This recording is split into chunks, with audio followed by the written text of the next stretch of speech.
ये सामने हमारे पास जो ये एक चार्ट बनाया गया, तो इसके बारे में अगर मैं आपको बताऊं तो स्टेप वन में हम, ये हमारा होम है, घर है हमारा। हमारे पास ये मॉडेम लगा हुआ है। यहाँ मॉड्यूलेशन हो रही है, हमारे पास डीमॉड्यूलेशन हो रही है, सॉरी। अब ये एक्सचेंज है छोटी सी। आप देखेंगे कि कुछ एरिया के बाद, 1 से 2 किलोमीटर के बाद अगर आप देखें अपने एरिया के अंदर, तो वहाँ पर पीटीसीएल की छोटी छोटी सी एक्सचेंज बनाई गई होती है जो कि इसको बूस्ट अप कर रही होती है। अब इससे पहले फिर अपने ये मेन सर्वर्स की तरफ आ जाए, तो ये मतलब ये इनका एक मेन बड़ी एक्सचेंज है। मेन बड़ी एक्सचेंज से पीछे है तो ये इनका एक मेन हेड सर्वर है जो कहीं भी हो सकता है।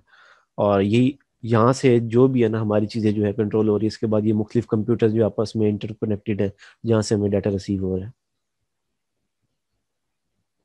इस चार्ट की समझ आई है आपको? हाँ, मैं ये बता रहा हूँ कि आप अपने घर में इंटरनेट यूज़ कर रहे हैं, ठीक है। आपके घर में एक ये, फॉर एग्जांपल हम पिक्सेल की एग्जांपल ले रहे हैं। ये एक मॉडेम लगाया गया है, ठीक है। यहाँ डीमॉड्यूलेशन हो रही है, ठीक है। अगर इसके बैक एंड पे जाएं तो ये कॉपर वायर के जरिए, ये हमारे अपने एरिया में अगर आप देखें तो वहाँ पर 1 किलोमीटर या 2 किलोमीटर के अंदर जो ये छोटी छोटी एक्सचेंज पिट सेल की लगाई गई, जो इनको, जो इनकी वायर्स हैं उनको बूस्ट कर रही होती हैं या कुछ हद तक मैनेज कर रही थी। एम सैक जो है इनकी कुछ एक टेक्नोलॉजी, वो तो वीडीएसएल के अंदर आ जाती है, वो इसमें तो नहीं है। लेकिन कॉपर वायर की हम बात कर रहे हैं तो मॉडम मॉडम से पीछे छोटी सी एक्सचेंज है, फिर इनकी हेड ऑफिस में जो एक्सचेंज है, ठीक है। जिस तरह आप सरगोदा के अंदर जो ऑफिस है न्यू सेटल टाउन के अंदर, वहां पर भी एक एक्सचेंज बनी हुई है। उससे पीछे देखें, ये हेड ऑफिस की बात होगी। अब हेड ऑफिस से पीछे अगर हम जाएं तो ये हेड सर्वर की बात हो रही है। अब हेड सर्वर जो ये है कि पीटीसीएल भी एक सर्वर है, क्योंकि पाकिस्तान का सबसे बड़ा नेटवर्क जो है वो पीटीसीएल है, ठीक है। अब पाकिस्तान का एक नेटवर्क है, एक इंडिया का है। तो ये आपस में समझ लें कि ये भी एक कंप्यूटर्स ही पड़े हैं ना, तो आपस में ये इंटरकनेक्टेड है। जिस तरह बात हो रही थी, नेटवर्क नेटवर्क किससे बनता है? कंप्यूटर से मिलकर। और जब एक बहुत सारे कंप्यूटर्स ग्लोबली आपस में कनेक्टेड होते हैं तो उसको हम इंटरनेट का नाम देते हैं। तो ये देखें, बहुत सारे कंप्यूटर जो ग्लोबली कनेक्टेड हैं तो हम उनको इंटरनेट का नाम दे रहे हैं। आगे समझ? और ये इंटरनेट जो है मुख्तलिफ कंप्यूटर से जो हमें जाता, हम तक पहुंच रहा होता है। जी हाँ। अब हम इंटरनेट जो यूज़ करते हैं, अब उसके सबसे पहली बात करें कि अब हमारे तक इंटरनेट पहुंच रहा है, तो जो भी कंपनी है वो ये हक रखती है कि वो हमें ट्रेस कर सके या हमें आइडेंटिफाई कर सके कि जो मेरे यूज़र्स हैं वो इतने हैं। वो प्रॉपरली हर जो भी यूज़र्स हैं अपने, उनको वो ट्रैक करती है, या हर यूज़र को अपने एक जो नया आईपी एड्रेस अलॉट करती है। अब आपको मैं फ़र्क ये बता दूं, मैं अब जो है ना स्क्रीन आपको थोड़ी सी और शेयर करके दिखा देता हूँ।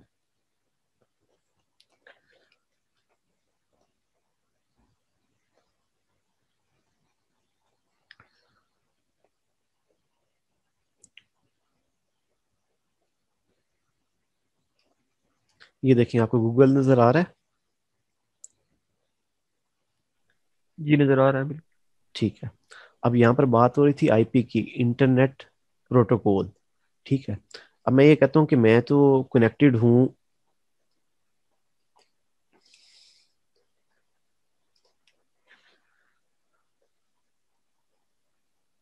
मेरा आईपी एड्रेस ये देखिए, 39.36.222.7। ये मेरा आईपी एड्रेस है जो पीटीसीएल ने मुझे अलॉट किए हुए अपने पास।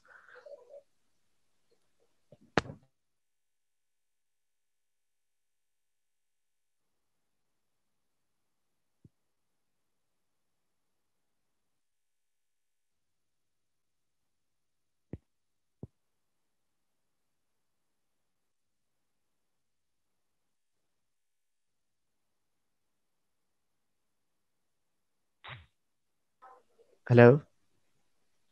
हेलो। जी जी, आवाज़ आ रही है आपको मेरी? हाँ अब आ रही। जी। अब ये देखें कि ये मेरे पास जो है ना, मेरा बेसिकली जो पीटीसीएल के पास आईपी एड्रेस है वो मेरा ये है, ठीक है। अगर मैं आपको यहाँ से अपनी नेटवर्क में से अपने दिखाऊं तो यहाँ से आप देखें, यहाँ पर तो मेरे पास IPv4 वर्जन 4 जो प्रोटोकॉल है उसके जरिए मेरा एड्रेस तो यहाँ 192.168.10.2 आ रहा है। ये देख रहे हैं?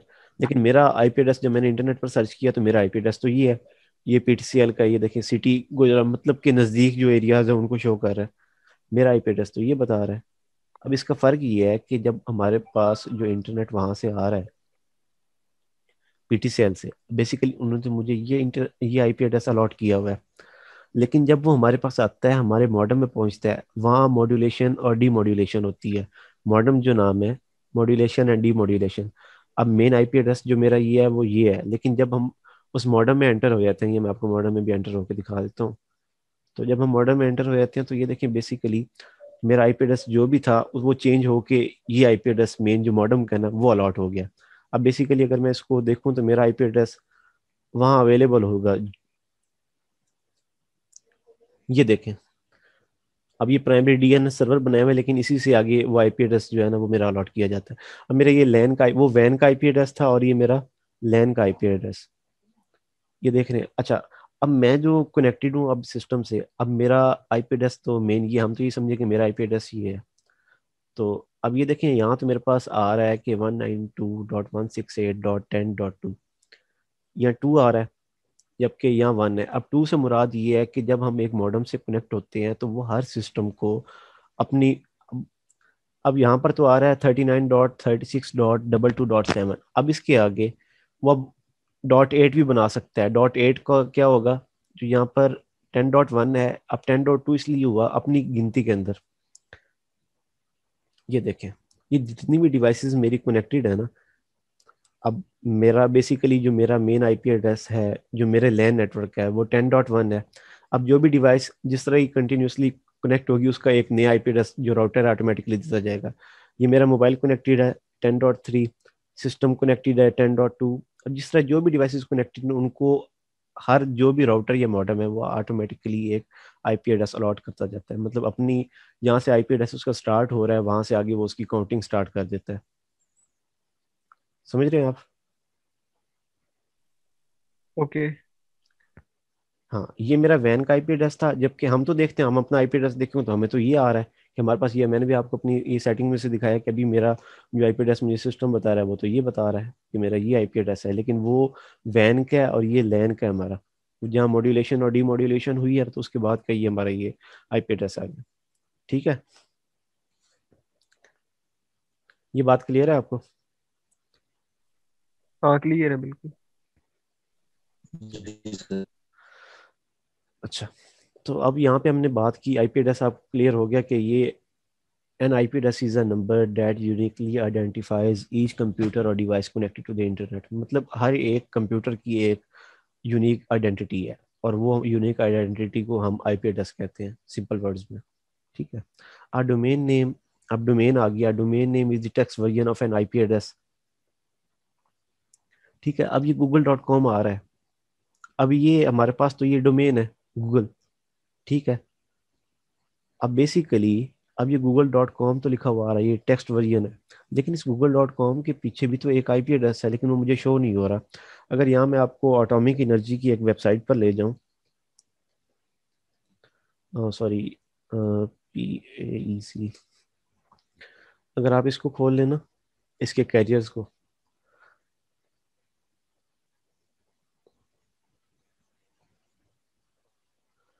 ये देखा है आपने? यहाँ तक तो ये डोमेन है, लेकिन इसका अब ये देखें, जब इसके आगे हम ब्रांच में गए ना, तो ये ऊपर आप देखें, ये आईपी एड्रेस हमारे पास ये आ रहा है इसका। ठीक है, ये उन्होंने जो वहां पर अपने पास एक सर्वर बनाया हुआ है, ये उसका आईपी एड्रेस हमें शो हो रहा है। अब उन्होंने यहाँ पर आगे इसको, इसकी डीएनएस नहीं खरीदी, उन्होंने डायरेक्ट अपनी आईपी एड्रेस पर चला रहे हैं। तो ये हमें डायरेक्ट उसका आईपी एड्रेस, लेकिन बेसिकली ये आईपी एड्रेस हमें शो नहीं होता, हमें एक डोमेन शो हो रही होती है। अब ये मैंने उन्हीं की डोमेन से निकाला है आगे। बेसिकली हमारे बैक एंड पर ये एक आईपी एड्रेस होता है, लेकिन वो हमें जब वो एक टेक्स्ट वर्जन की फॉर्म में, एक यूनिक टेक्स्ट की फॉर्म में शो हो रहा होता है ना, तो उसको हम डीएनएस कहते हैं। समझ आइए आपको बात? स्क्रीन शो हो रही थी जी आपको? समझ। हाँ, हो रही है। किसी को कोई इशू?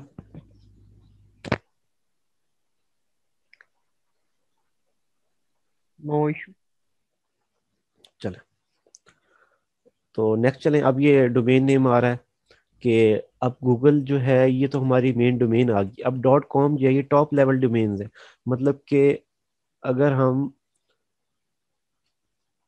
ये डॉट पीके जो है ये भी एक टॉप लेवल डोमेन है कि ये सिर्फ हमारे कंट्री को एक्सेस कर रही है, कि ये गवर्नमेंट ऑफ पाकिस्तान की जो है ना ये डोमेन है गवर्नमेंट डॉट पीके, ये भी एक टॉप लेवल की डोमेन है। अब ऑर्गेनाइजेशंस हैं, ठीक है, कोई भी ऑर्गेनाइजेशंस हैं, तो अब उनकी आप वेबसाइट्स अगर देखें तो यहाँ देखें आप math,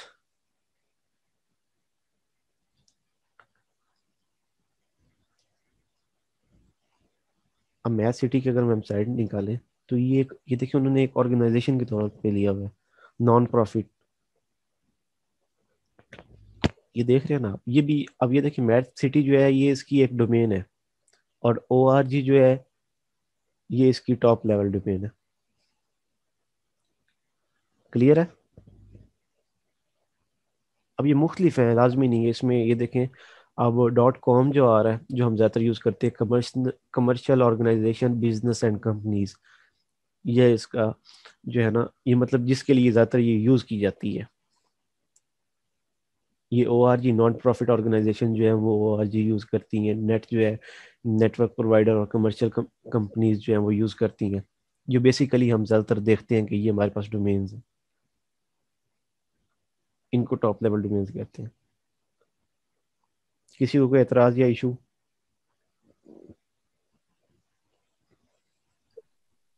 no sir, carry on.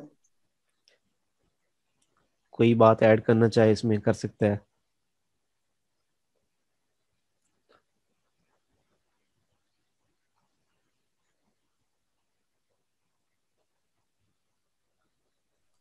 हाँ जी, मैं करना चाहता हूँ। जी जी ऐड करें आपसे। ये जो सी हम डोमेन नेम इस्तेमाल करते हैं, इसके यूज़ करने का असल मकसद ये है कि जो सा आईपी एड्रेस होता है ना, ये मैथमेटिक में होता है, इसे हमें याद करना मुश्किल होता है। मतलब हम ना अगर डब्ल्यू डब्ल्यू गूगल का हम लिखे ना, तो ये डोमेन नेम याद करना आसान है और आईपी एड्रेस मुश्किल है। तो ये हमारी आसानी के लिए उन्होंने डोमेन नेम बनाया है। बिल, मतलब हम। बिल्कुल। एक चीज ये भी है, फिर दूसरी चीज ये है कि उनको सर्वर्स को हम इजीली एक्सेस नहीं कर सकते। अक्सर आप देखते हैं कि नॉट रिस्पॉन्डिंग वेबसाइट्स आ रही होती हैं। आप अगर रिजल्ट्स के दिनों में देख लें, हमारी जो बोर्ड्स हैं इंटरमीडिएट के, तो उनकी वेबसाइट जो वो आ रही होती हैं कि नॉट रिस्पॉन्डिंग, वो यही होता है कि अक्सर हम अगर उनका हम आईपी वो अपने सर्वर से जो उसको ना वो डिस्कनेक्ट कर देते हैं, लेकिन इंटरनेट से तो वो कनेक्टेड होते हैं। तो वो डोमेन नेम तो हमारे पास होती है, डोमेन नेम भी हम सर्च कर देते हैं, वो आ रहा था नॉट रिस्पॉन्डिंग। लेकिन बेसिकली वो अपना आईपी एड्रेस इसलिए भी शो नहीं करते कि हम जो है वो डायरेक्टली एक्सेस ना कर सके उनके सर्वर्स को। ओके, समझ आ गया। ठीक है।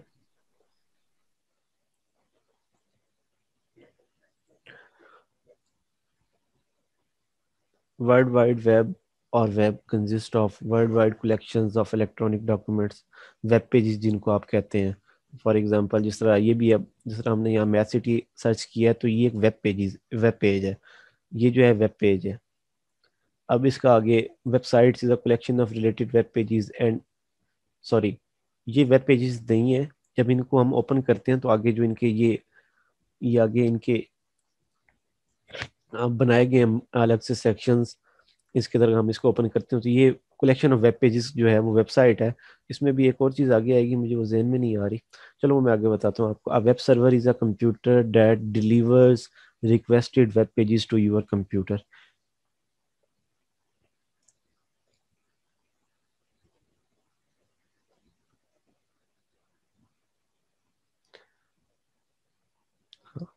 अब ये जो भी चीज़ यहाँ पर स्टोर पड़ी है हमारे पास, ये कहीं ना कहीं अब ये गूगल की स्टोरेज पर तो पड़ी नहीं है, किसी की गूगल ड्राइव में भी नहीं पड़ी कि वहाँ पे, क्योंकि गूगल ड्राइव पे अगर कोई अपना सर्वर बना के रखता है तो गूगल ड्राइव जो है वो कुछ दिनों के बाद भी जो अपना उसका एड्रेस है वो ऑटोमेटिकली जो है चेंज करती रहती है।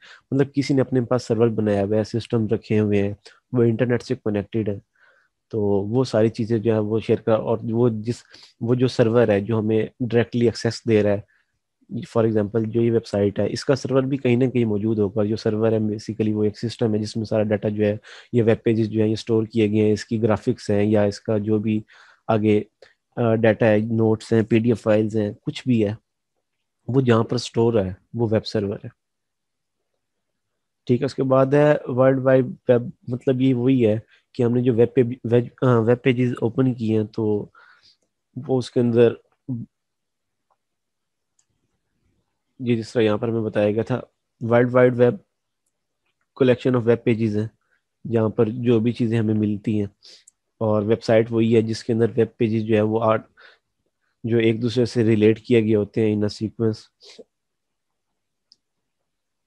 अच्छा, a home page is the first page that a website displays. Web pages provides links to other related websites. Surfing the web, downloading is the process of receiving information. Some web pages are designed specifically for micro browsers. हाँ, तो इसको simply आप ये कह लें कि अब for example ये जो है ये इसका एक होम पेज है, ठीक है। ये होम तो वैसे लिख कर आ रहा है, मैंने आगे लिखा है, लेकिन ये फर्स्ट पेज है। अब इसके बाद बाकी जो भी लिंक्स है ना वो इस होम के साथ, होम पेज के साथ आगे कनेक्टेड की गई हैं। ये देखिए, अब जब यहाँ पर पार्ट 1 पे क्लिक करेंगे तो ये देख रहे हैं आप, यहाँ लिंक जो है वो चेंज हो गई है। समझ रहे हैं बात? जी समझ आ रही। तो लोडिंग प्रोसेस भी आपने समझ लिया कि सर्वर कंप्यूटर से क्लाइंट कंप्यूटर हम डाटा ले रहे हैं। फॉर एग्जांपल हम यूनिवर्सिटी की हमने वेबसाइट खोली है, यूनिवर्सिटी का सर्वर यूनिवर्सिटी के अंदर मौजूद है।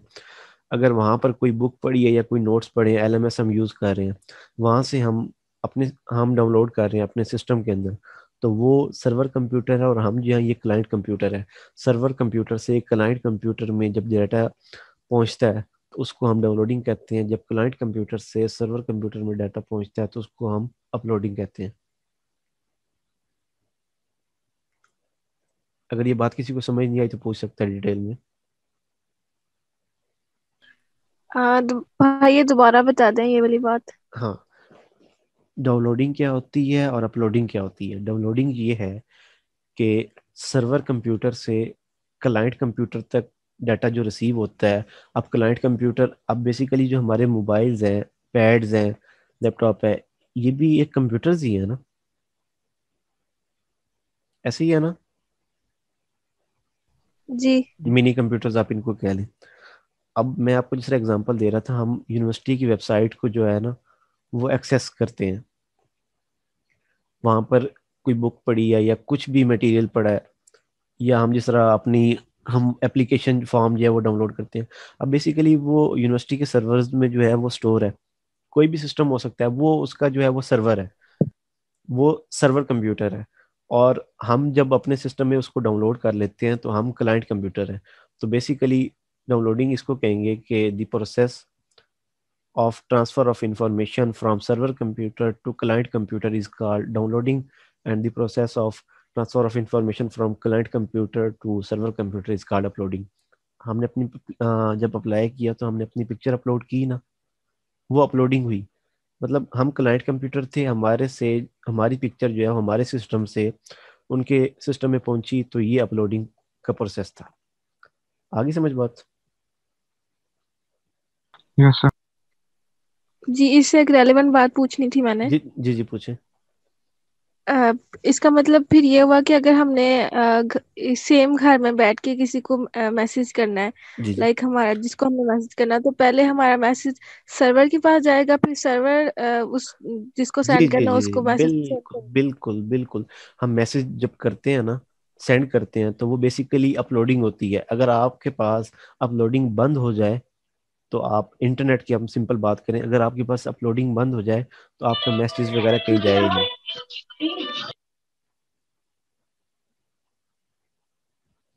पीटीसीएल के यूजर जो हैं, अगर कोई यूजर है तो उनको ये पता होगा, अक्सर वीडीएसएल सर्विसेज के अंदर अपलोडिंग का मसला आता है। अगर अपलोडिंग बंद हो जाए तो मतलब कि हम किसी को मैसेज तक नहीं कर सकते, पिक्चर्स फाइल, क्योंकि मैसेज की फाइल जो है वो बाइट्स में होती हैं, उसकी जो होता है मेमोरी जो होती है। और जबकि जो पिक्चर्स वगैरह हैं, फिर वो आप केबीज, एमबीज, जीबीज उसमें जाती हैं। ठीक है, जी समझ आ गई है, जज़ाकल्लाह। नेक्स्ट चलें। हाँ, यस सर। आप वेब ना पे। कि एक जी जी मैसेज कैसे जाता है, जी। एक मैसेज दूसरी तरफ किस तरह जाता है, इसका क्या प्रोसेस? मतलब हम फेसबुक यूज कर रहे हैं, हम अगर मैसेंजर से किसी की तरफ मैसेज करते हैं तो वो भी यूज कर रहा है, तो ये कैसे जाएगा मतलब?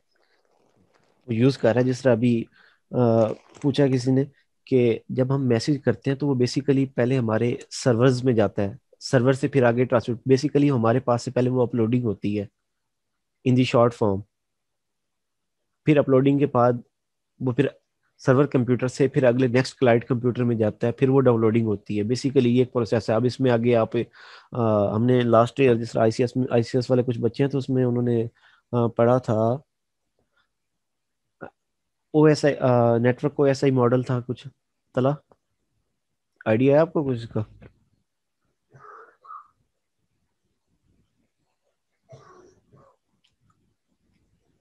हेलो। जी सर, दोबारा रिपीट कीजिएगा। हाँ, ओ एस आई मॉडल पढ़ा था, उसमें जो है ना ये सारी चीजें हमारी बताई गई थी इसके बारे में last year, network O S I model में भी। मैं जो है नेम पढ़ा इसका तो था टॉपिक गलत। सर। तो हमारे भाई ना इसको फिर ना इसको रख लेंगे और फिर इसको डिटेल में आगे जो है ना इसका जो भी प्रोसीजर है उसको फिर डिस्कस कर लेंगे नेक्स्ट टाइम। इंशाल्लाह सर। ठीक है, इसको नोट कर दिया। प्रोग्रामर पूछा था। जी जी। यार ये ऐसे ही है जैसे मैसेंजर का अलग सर्वर है, अब आपने उनके मैसेंजर से मैसेज किया तो वो मैसेंजर के सर्वर पे पहले जाएगा फिर उसको आप मिलेगा। पहले आप क्लाइंट सर्वर पर हैं, सॉरी पहले आप क्लाइंट हैं, क्लाइंट से सर्वर की तरफ, फिर सर्वर से दोबारा आगे क्लाइंट की तरफ। बेसिकली अगर हम इसको एक शॉर्टकट फॉर्म में लें तो, चलो ठीक है। लेकिन इसकी बैक एंड पर काफी सारे प्रोसेस हो रहे होते हैं। जी जी, मैं वो ही पूछना चाहता था हाँ ना, जी, वो ये मेरे उसको एक डिटेल, दोस्त, जी जी, वो उसको डिटेल में जो है ना फिर वो करते हैं उसको फिर। उसने सीएस किया हुआ, उसने मुझसे पूछा था। ठीक है, चलो इसको करते हैं फिर। हाँ, सॉरी मैं मिस कर गया। A web page has a unique address called a URL और web address। तो इसकी आपको सिंपल सी एग्जांपल अगर मैं दूं तो, यूनिवर्सल रिसोर्स लोकेटर। हाँ यूनिवर्सल सोर्स लोकेटर तो है ये। अगर यहाँ पर तो अभी ये मेरे पास आगे डिटेल में जा नहीं रहा, तो अब मैंने फॉर एग्जांपल आपको स्क्रीन शो, ब्राउजर शो हो रहा है मेरा?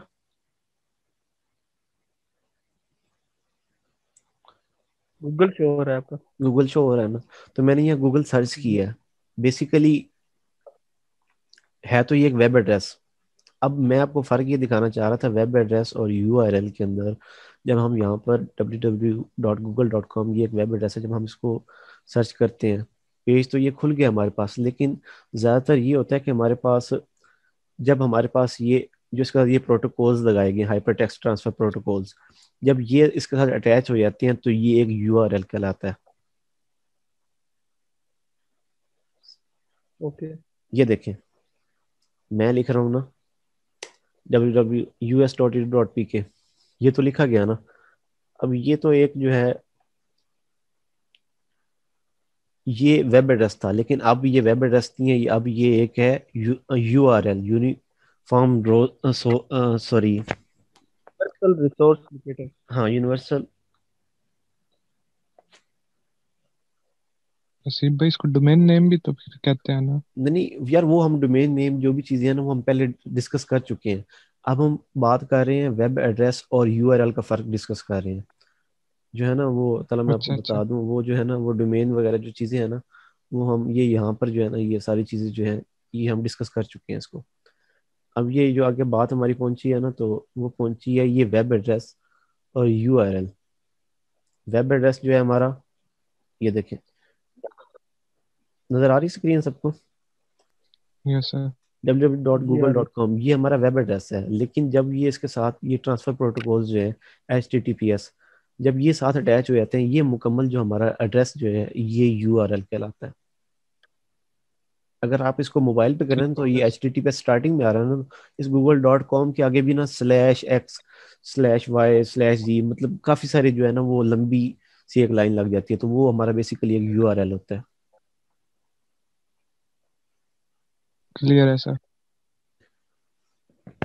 क्लियर है हमारे भाई? जी क्लियर है, आगे चले। हाँ, tabbed browsing allows you to open a view multiple web pages in a, मतलब कि मल्टीटास्किंग आप कर सकते हैं। जिस तरह मैंने यहाँ ये मैथ सिटी की एक वेबसाइट खोली, गूगल खोला हुआ है, फिर उसके बाद यहाँ मैं ट्विटर ओपन कर लेता हूँ, देख रहे हैं ना आप? यस। तो ये जो है ना, ये टैब्ड ब्राउजिंग इसको हम कहते हैं। ठीक है। हाँ, टू ठीक टाइप्स हो ऑफ गया। Search tools are search engines and subject directories. अब बेसिकली सर्च इंजन कौन से हैं? सर्च इंजन ये है कि मैंने अपनी जो ब्राउज़र है, इस ब्राउज़र के अंदर भी एक डिफ़ॉल्ट सेटिंग होती है कि आपका जो सर्च इंजन है, अगर मैं आपको यहाँ से दिखा सकूँ,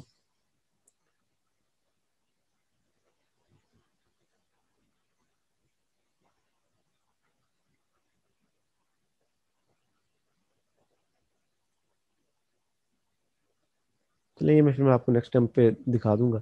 हाँ, सर्च इंजन की बात कर रहे हैं अब हम। ये गूगल हमने ओपन किया है, बेसिकली ये एक सर्च इंजन है हमारे पास। ठीक है। अब इस तरह ही yahoo.com ये भी एक सर्च इंजन है। अब एक ही चीज़ जो है, हम जो यहाँ पर सर्च करेंगे और जो याहू पर सर्च करेंगे, इन दोनों में काफ़ी फ़र्क होगा। उनके में भी हो सकता है उनके यूआरएल में भी फ़र्क हो, में भी हो सकता है उनकी जो आगे जो भी वेब पेजेस हैं, कुछ हो सकता है रिजल्ट्स यहाँ आए, कुछ हो सकता है रिजल्ट्स यहाँ ना आए। फिर इस तरह एक सर्च इंजन बिंग भी है जो माइक्रोसॉफ्ट वालों का है। तो यस सर। ये जो मुख्तलिफ है ना, ये हमारे सर्च इंजन है बेसिकली। ये हम इनको वेब पेजेस, वेबसाइट्स तो ये बेसिकली है ही सही, लेकिन ये बेसिकली हमारे पास जो है ये सर्च इंजन है। बिंग जो है ये माइक्रोसॉफ्ट वालों का, गूगल को वैसे आप जानते हैं, और याहू भी एक अलग जो है सर्वर है। ठीक है। हाँ, अब आगे ठीक हो जो गया। यस। बात, अब जो बात आ रही थी सब्जेक्ट डायरेक्टरी की, classifies web pages in an organised set of categories. ये देखें ना, यहाँ पर मैं अगर सर्च करता हूँ कि आईपी के बारे में, ठीक है, सिंपल आईपी मैंने लिखा ना, तो ये सब्जेक्ट डायरेक्टरीज आप इसको कह सकते हैं, वेब पेजेस हैं, लेकिन एक सीक्वेंस में जो है ना, हमें इसके बारे में जो है वो डिटेल मतलब एक सीक्वेंस में ये हमें शो हो रहे हैं। कोई ऐड करना चाहेगा इसमें बात? ये सब्जेक्ट डायरेक्टरी की समझ नहीं आई यार।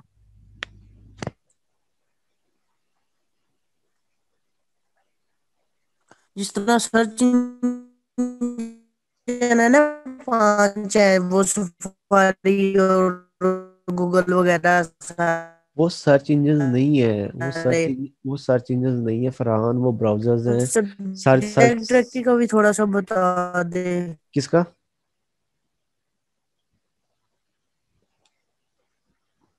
सब्जेक्ट डायरेक्टरी का हाँ, सब्जेक्ट डायरेक्टरी, उसी के बता बारे में डिस्कस दे करने लगा हूँ, थोड़ा सा। उसी के बारे में कर रहे हैं। यार सर्च इंजन का मतलब होता है कि हम अगर कोई चीज़ के बारे में सर्च करें तो उसके बारे में मुकम्मल इंफॉर्मेशन हो, मतलब उसके रिलेटेड हो। और जो सा होता है ना ये डायरेक्टिव, ये सर्च डायरेक्टिव, ये हम अगर मतलब करते हैं तो खास तौर पर ये यूनिवर्सिटी का मतलब पेज है। अगर किसी भी चीज़ के हम बारे में सर्च करते हैं ना, फीस के बारे में, तो वो साथ मतलब सिलेबस भी बताएगा और उसके और भी रिलेटेड सब बताएगा। इसको हम कह रहते हैं सब्जेक्ट डायरेक्टिव। और जो एक, सब्जेक्ट डायरेक्टरी की कोई एग्जांपल दो। यार ये यूनिवर्सिटी का पेज है, इसके ऊपर हमें फी भी होती है, अच्छा। टीचर होते हैं और कोर्सेज भी होते हैं। ये सब्जेक्ट डायरेक्टिव है। नहीं, इसमें मैं आपको एक बात क्लियर कर दूं, सब्जेक्ट डायरेक्टरी और सर्च इंजन में फ़र्क आप अगर देखना चाहें, तो एक वेबसाइट, फॉर एग्जांपल मैंने अपनी एक वेबसाइट बनाई है और मैंने वो पब्लिश करवाई है, ठीक है। अब पब्लिश जब मैंने करवाई है, तो मुझे जो सर्च इंजन हैं,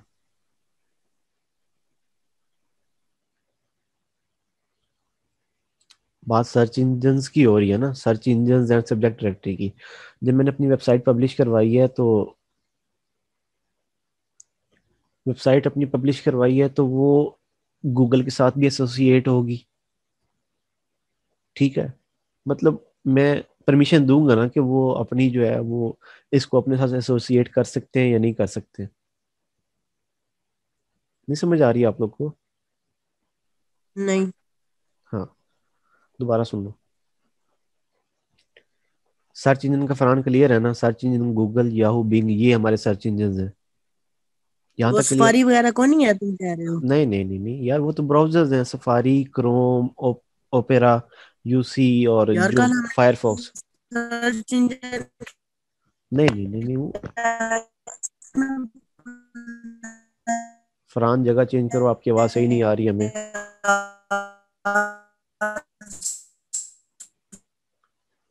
फरहान जगह चेंज करो, तुम्हारी आवाज़ नहीं आ रही सही से हमें। क्रोम सारे सर्च इंजन की। नहीं नहीं नहीं, ये जो है ये बेसिकली हमारे पास ब्राउजर्स हैं। हमारे पास जो सर्च इंजन है, मैं वही बता रहा था। ये जो गूगल है ये एक सर्च इंजन है, ये याहू जो है ये एक सर्च इंजन है, फिर उसके बाद बिंग है ये एक सर्च इंजन है। आपको एक बात और बता दूं, ये देखिए पहले हमने यहाँ निकाली है ना google.com, ठीक है, वो हमने एक वेब एड्रेस लिखा था। बेसिकली अब जो ये एड्रेस जो लिखा खड़ा है ये एक यूआरएल है, जो मैं आपको पहले दिखाना चाह रहा था, नहीं आ रहा था उस वक्त। ये देख रहे हैं आप लोग?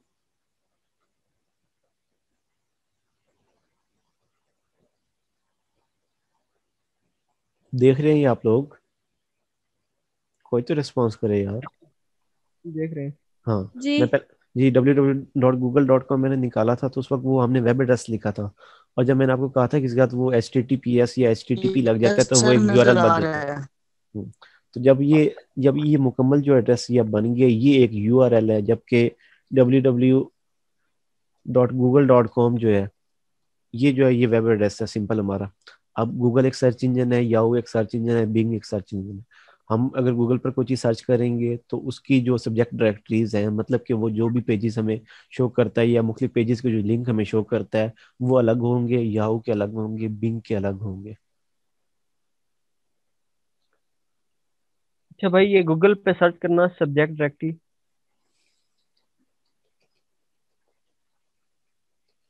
ये लो ये एग्जांपल भी क्लिक करना। एग्जांपल्स लिखूं? हाँ।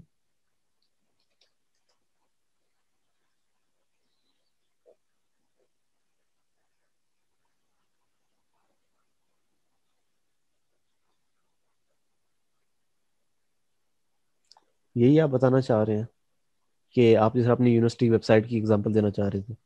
मैं आपको ये बता रहा हूँ कि सब्जेक्ट डायरेक्टरी आपने ये लिखा है ना, तो अगर हम इसको, इस सब्जेक्ट डायरेक्टरी की डेफिनेशन ये है, या ये जो चीज़ है अगर हम इसको ओपन करेंगे ना, तो अब ये काफ़ी सारी लिंक्स और काफ़ी सारा मटेरियल इनके में मौजूद है। बेसिकली ये एक सब्जेक्ट डायरेक्टरी है। ये ठीक हो गया। मैं ये बात आपको समझाना चाह रहा था कि हम गूगल पर जो भी चीज़ सर्च करते हैं और जो हमें ये आगे ये पेजेस के लिंक बताता है, मेरे हिसाब से कि ये सब्जेक्ट डायरेक्टरी है। नहीं तो फिर भी ये किसी और से कंसल्ट करके हम जो है क्लियर कर लेंगे अपना कंसेप्ट। तो फिर सर्च ठीक इंजन हो क्या गया होता है? सीधे। जी जी। तो फिर सर्च इंजन क्या हुआ? यार आप बात समझे नहीं।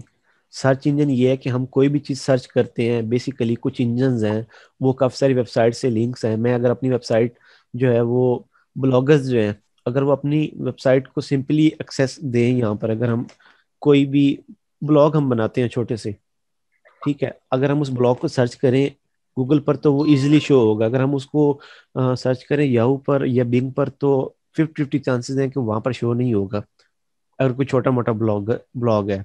तो उसका यही मैं बताना चाह रहा हूँ कि सर्च इंजन जो हैं ये मुख्तलिफ वेबसाइट से इनके लिंक होता है, या मुख्तलिफ वेबसाइट जो है वो अपना लिंक करवाती हैं गूगल, याहू और बिंग के साथ, कि आप जो है ना मेरे सर्च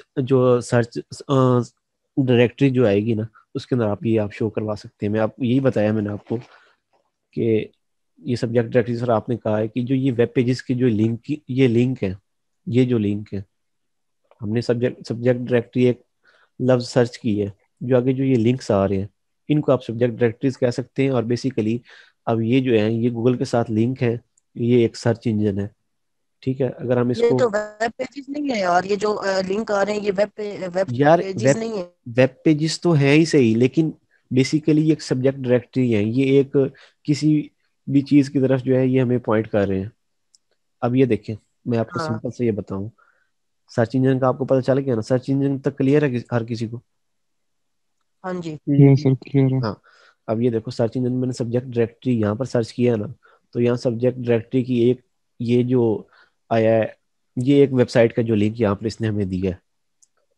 अब ये हम्म। सब्जेक्ट डायरेक्टरी मैंने इधर भी तो सर्च किया है, लेकिन यहाँ पर तो वो लिंक नहीं है, उस वेबसाइट का लिंक नहीं है। ये देखें, यही मैंने गूगल सर्च इंजन पे सर्च किया सब्जेक्ट डायरेक्टरी, ये सब्जेक्ट डायरेक्टरी मैंने याहू पे सर्च किया है। क्या इनमें फर्क है? जाहिर सी बात है, साइट चेंज है तो फर्क भी होगा। साइट्स नहीं सर, सर्च इंजन चेंज है। अब सब्जेक्ट वही। सब्जेक्ट डायरेक्टरी की यही बात हो रही है कि a subject directory is a service that offers a collection of links to internet resources submitted by site creators or evaluator organized subject। यही मैं बात कर रहा हूँ कि सब्जेक्ट डायरेक्टरी, अब ये डेफिनेशन, ये वेबसाइट्स है sci.brookline, ये वेबसाइट, अब इसका गूगल के साथ लिंक है, इसने गूगल को जो है वो जो है ना रिसोर्सेज अपने दे रखे हैं, उसके साथ अटैच कर रखे हैं। तो ये बेसिकली ये गूगल की एक सब्जेक्ट डायरेक्टरी है। लेकिन जबकि जो ये वेबसाइट्स हैं, अब ये वाली वेबसाइट्स में भी हो सकता है गूगल पर भी हो जो यहाँ पर आ रही हैं, लेकिन इस वेबसाइट्स का जो है वो याहू के साथ लिंक नहीं है। अच्छा अच्छा अच्छा अच्छा, सही है। अब कोई बात समझ आई है। मैं यही बात आपको समझाना चाह मतलब रहा था। ये जो डिफरेंट इन्होंने मतलब डिफरेंट सर्च इंजन्स पे दी होती हैं, मतलब एक ही चीज के मैनी हाँ। मतलब अब ये लिंक्स देखें ना, वगैरह। ये हमने जो चीज़ें सर्च की है ना, तो ये अब यहाँ जिस तरह हमने किया है कि ये अब इस डेफिनेशन को आप देखो ना जरा, सब्जेक्ट डायरेक्टरी द सर्विस, ये जो भी चीज़ें हमारे पास जो ये शो हुई है ना, इसको आप बेसिकली एक जो है ना सब्जेक्ट डायरेक्टरी का नाम दे सकते हो। अगर कोई और बात, अगर किसी को इससे मेरे से ज़्यादा, मुझे अभी श्योर इसका बारे में जो 50-50 चांसेस हैं, मैं फिर भी किसी से कंसल्ट करके आपको जो है ना वो कंफर्म करके बता दूंगा। लेकिन ये है कि अगर किसी और को है कि श्योर है कि ये बिल्कुल ये चीज़ है जो मैं बता रहा यार वैसे हूँ। जो डेफिनेशन से लग रहा है ना कि collection of links to internet, मतलब कि एक ही चीज के ढेर सारे लिंक्स हम्म। किसी भी सर्च इंजन पे। हम्म। ये देखो, मतलब कि ये जो हमारे सामने जो पड़ा है ये, या जिस तरह हम यहाँ यूएस लिख लेते हैं ना, यूनिवर्सिटी ऑफ सरगोजा, अब बेसिकली एक अब सब्जेक्ट इसमें। डायरेक्टरी है। अब इसके अंदर काफी सारे लिंक्स है ना, ये देखो ऊपर तो हमारे हाँ पास ये एक लिंक आ गया ना, तो वो इसकी बात हाँ। करना चाह रहा है कि जो ये हमारे पास सिंपल ये एक आ रहा था, ये सब्जेक्ट डायरेक्टरीज थी। हम्म। अब ये देखिए ये ऊपर जो चेंज हो गया, बाकी लिंक्स। ये काफी सारे लिंक्स आ गए ना। हम्म। मतलब जो हमारे पास ये, जब हम सर्च इंजन पे कुछ चीज सर्च करते हैं तो उसके बाद जो चीजें शो होती है ना, तो उसको आप सब्जेक्ट डायरेक्टरीज कह सकते हैं। मेरे हिसाब से ये चीज बनती है। ब्राउजर ब्राउजर और सर्च इंजन में क्या फर्क है? हाँ, ब्राउजर्स जो हैं, ब्राउजर ये हैं कि वो सर्च इंजन को प्रमोट करते हैं, कि वो सर्च इंजन तक हमारा ब्राउजर, हमारा और सर्च इंजन का आपस में लिंक बनाते हैं। ये क्रोम तो है। मतलब ये जो क्रोम है, क्रोम और गूगल में क्या फर्क है? मतलब गूगल जो है वो तो सर्च इंजन है ना, जी जी। और क्रोम जो है वो ब्राउजर है, तो इनमें हाँ क्या होगा डिफरेंस? हाँ। अब मैं आपको इसका डिफरेंस सिंपल वर्ड्स में ये बताऊं कि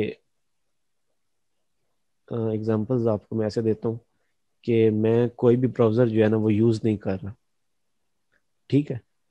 मैंने कोई भी चीज़ यहाँ से अब सर्च करनी है, क्या मैं यहाँ गूगल के, यहाँ अपने विंडोज़ के अंदर लिख सकता हूँ www.google.com? कहाँ लिखूंगा? कोई लिंक हमारा बनने का कोई रास्ता है गूगल सर्च इंजन के साथ? जो एक ब्राउजर है वो हमारा और नहीं। सर्च इंजन का आपस में राब्ता करवाता है।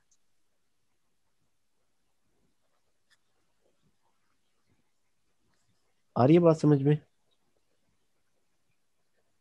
यस। जी। ये गूगल, ये ओपेरा, ये माइक्रोसॉफ्ट का एज ब्राउजर है, ये बेसिकली ये एक ब्राउजर है, ये हमारा और सर्च इंजन्स का आपस में कम्युनिकेशन जो गैप है ना वो ख़त्म करते हैं और आपस में कनेक्ट करते हैं। क्योंकि जहाँ हम जो है वो सर्च इंजन के साथ इजीली जो है ना आपस में कम्युनिकेट कर सकते हैं। Is there any confusion? Okay यार, आगे चलो। नहीं आगे। चलो, world wide clear web, sir. अब ये वर्ल्ड वाइड वेब जिस तरह, मतलब हमने कोई वेबसाइट खोली है, उस पर इमेजेस भी हो सकती हैं, वीडियोस भी, मतलब एक वेबसाइट काफ़ी सारी चीज़ें जो है ना वो उसके पास उसका कंटेंट हो सकता है, ठीक है। Yes sir.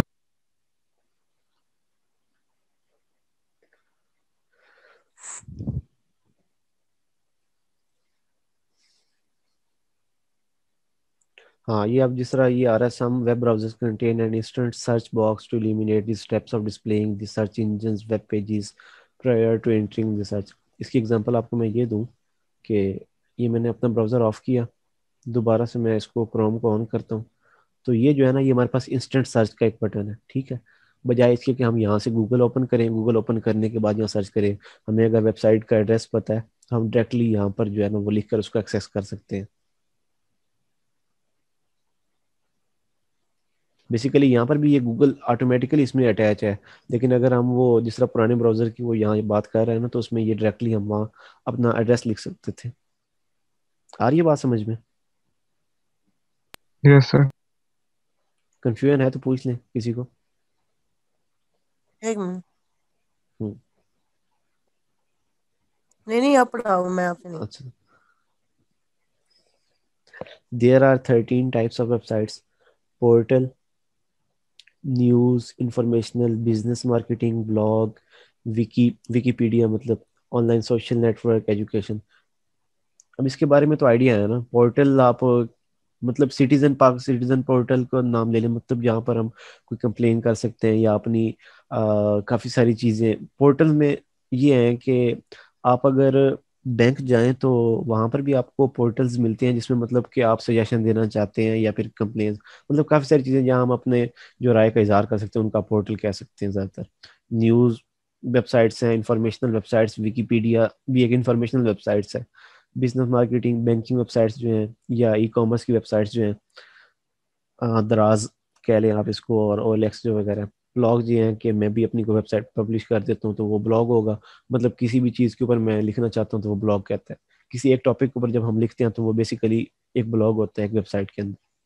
Wikipedia online social networking, Facebook, Twitter, Instagram, ये सोशल एजुकेशनल वेबसाइट, अपनी यूनिवर्सिटी की वेबसाइट ले लें आप। इंटरटेनमेंट वेबसाइट्स, यूट्यूब इंटरटेनमेंट भी, इंफॉर्मेशनल वेबसाइट्स भी।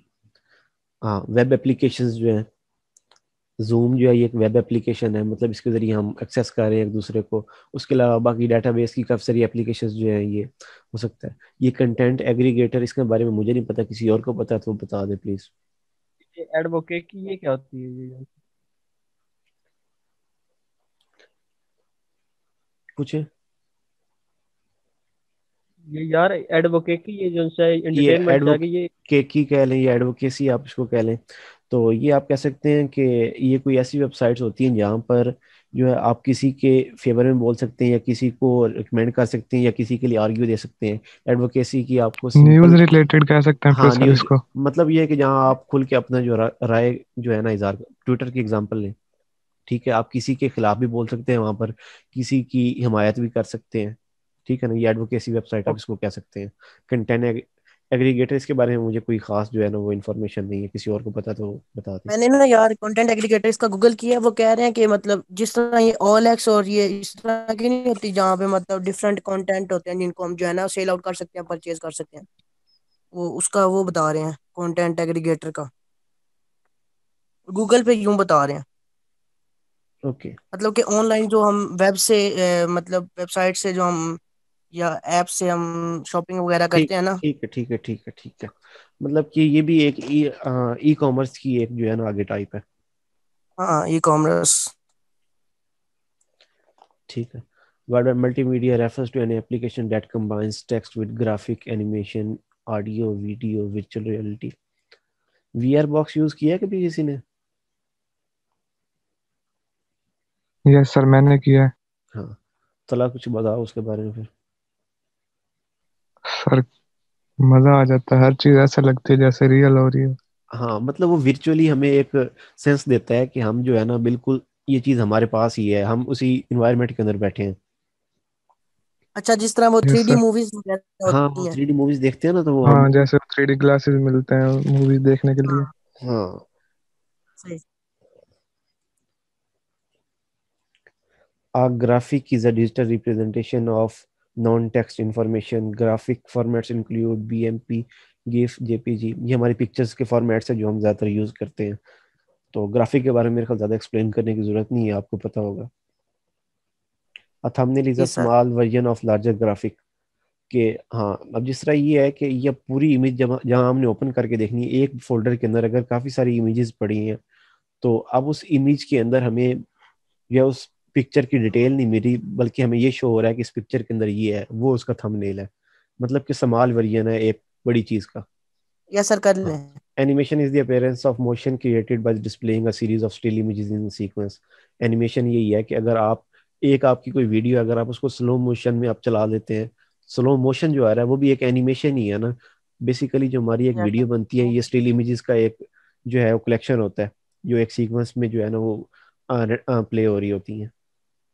वो जो हम डिफरेंट पिक्चर्स को लेके एक वीडियो बनाते हैं वो भी हाँ, एनिमेशन ही वो है। एनिमेशन है। ऑडियो, आगे फिर ठीक है, ये ऑडियो के बारे में आपको पता है। स्ट्रीमिंग यही है कि process of transferring data in a continuous even flow. Streaming से मुराद यही है कि बिल्कुल लाइव जो है आपस में एक दूसरे कह रहा हूँ कि बिल्कुल एक सीक्वेंस के अंदर लाइव दूसरे तक जो डाटा पहुंचाना है वो है स्ट्रीमिंग, उसको आप कह लें।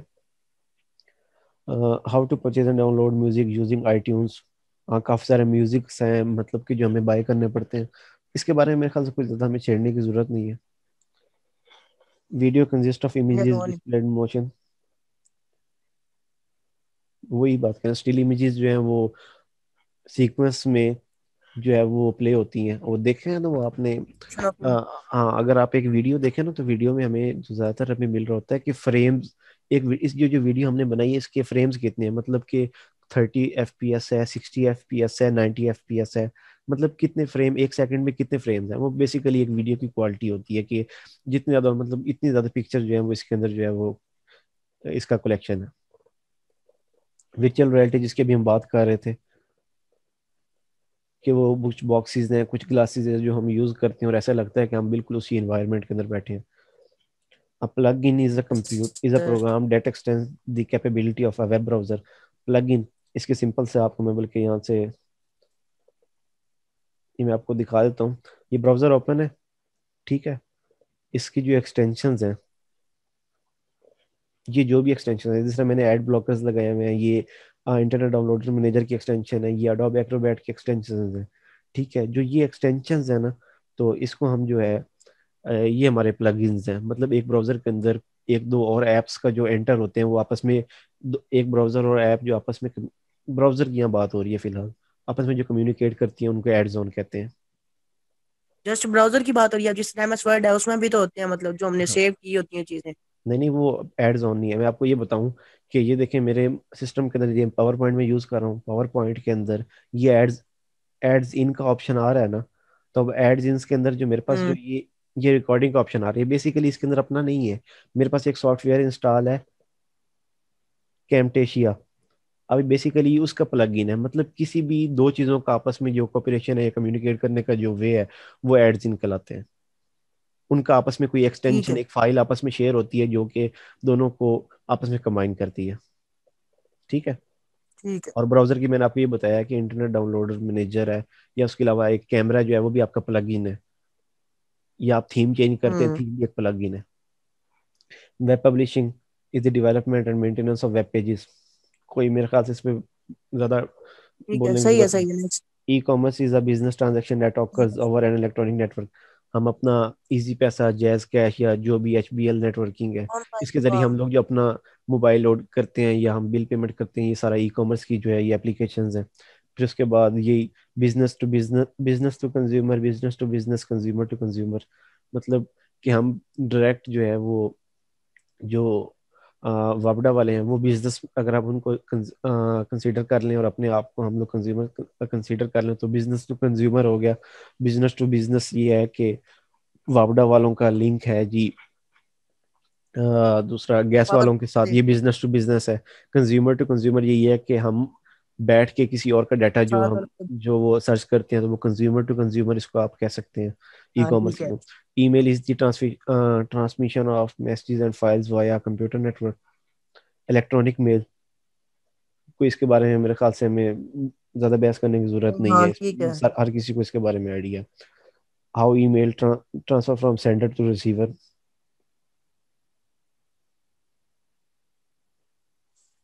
ये देख रहे हैं आप लोग, जी। ये चीज़ देख रहे हैं ना।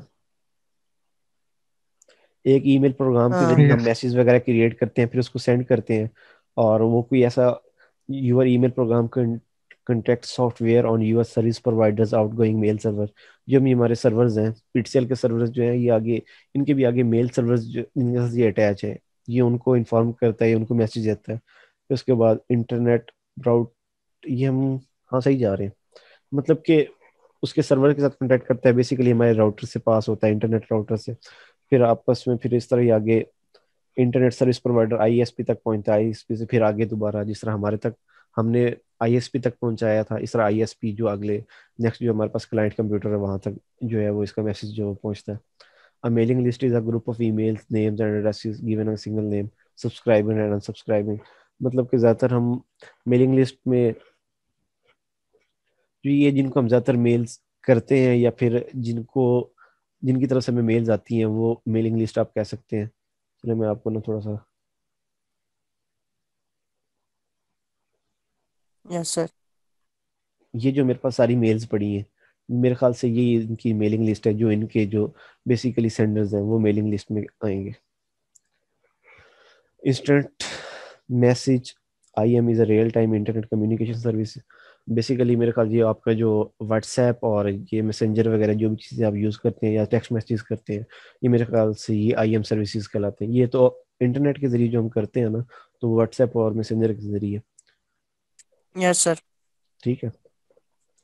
Other जी internet sir. a chat is a real-time typed conversation that takes place from on a computer। मतलब कि हम अपने कंप्यूटर के ऊपर चैट कर रहे हैं, लेकिन basically chat room is a location on internet server that permits user to chat. जो हमारा ग्रुप है बेसिकली वो एक चैट रूम है जहाँ पर काफी सारे यूजर जो है वो आपस में एक दूसरे के साथ जो है वो कम्युनिकेट कर रहे हैं। आ रही समझ? सही है। हाँ। जी जी सर। ये VoIP, voice over internet protocol, enable user to speak to other users over the internet. जो हम वॉइस कॉलिंग करते हैं, वीडियो कॉलिंग करते हैं, वीडियो कॉलिंग तो वो अलग बात है, वॉइस कॉलिंग जो है ये हमारी IP के जरिए हो रही होती है। बेसिकली इंटरनेट जो है वो हमारा इंटरनेट प्रोटोकॉल। प्रोटोकॉल। जी। A news group is an online area in which users have written discussion about particular subjects। हमारी किसी भी न्यूज़ की वेबसाइट्स निकालें, एक उर्दू पॉइंट ले लें, काफ़ी सारी डिस्कशंस वगैरह हमें वहाँ पर मिल जाती हैं। Message board is a web based type of discussion group. मतलब कि अगर हम वहाँ पे कमेंट सेक्शन देखें तो कमेंट सेक्शंस के अंदर भी जो भी चीज़ें हमें मिलती हैं उसको मैसेज बोर्ड आप कह सकते हैं। ये जी लास्ट स्लाइड। अब इसके बारे में बताओ जी, इसको पता है, फिर हम बात करते हैं इस पर।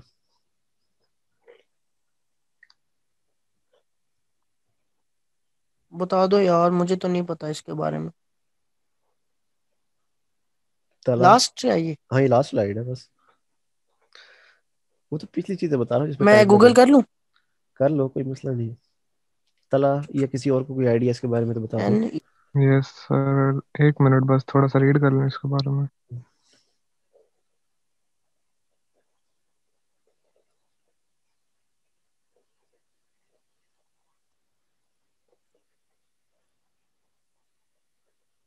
यार ये इमोजीज कौन सी होती हैं? हाँ। ये वो है, ठीक है।